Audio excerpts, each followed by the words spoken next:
Imagine being so miserable growing up that your only plan was to either run away or get married. I was literally praying to get married at like 15 years old. Praying to God. I was like, please, please send me a husband. I'm begging you. Send me a husband so I can get the fuck out of this house. He sends you a fucking loser. A loser. But at this point, you don't care what he sends you.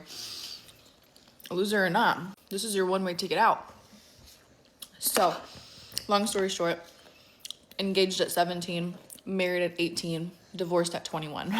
Thank God. In the Arab community, if you're divorced, you're considered used goods. And I hated knowing that at first, but then I was like, this could serve me.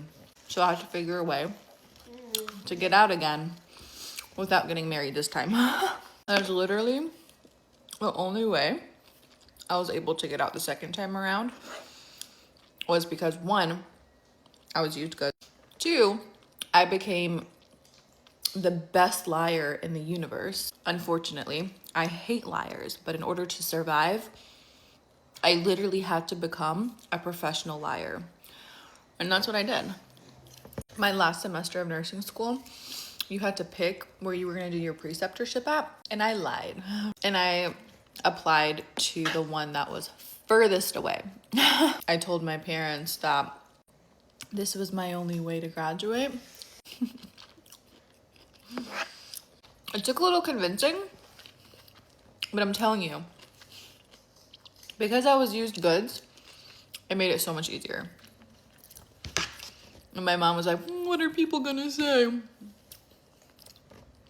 People don't give a fuck. They really don't give a shit about me and my life because they're so busy with their own lives and their own shit. They don't care that she went and lived on her own to go study for school. Nobody gives a fuck.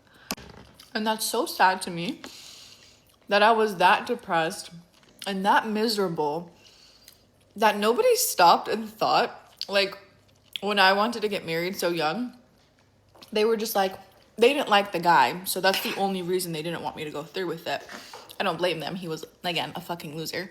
If this was a different guy, especially if he was like my cousin or from the family, oh, they would have loved that shit.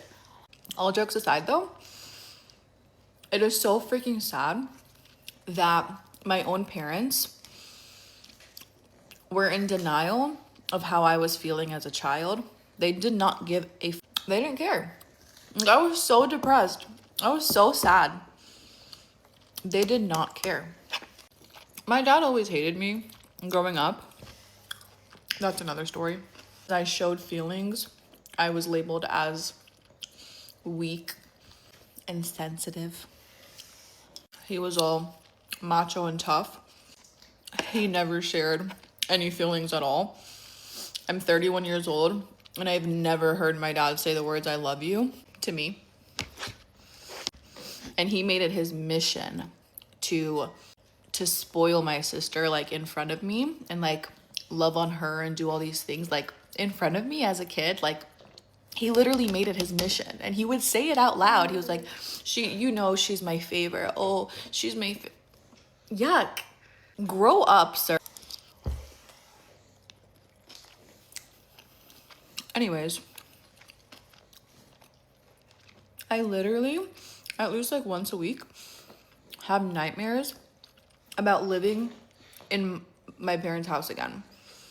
Legitimate nightmares. I'm sitting there plotting a way to get out, like in my dream. I'm like plotting, how the hell am I gonna get out of here? I'm stuck again. No, like what happened?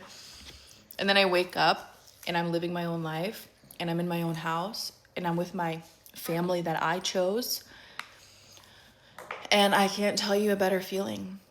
I can't tell you a more amazing feeling than that. If anyone goes no contact and you decide to ever break it,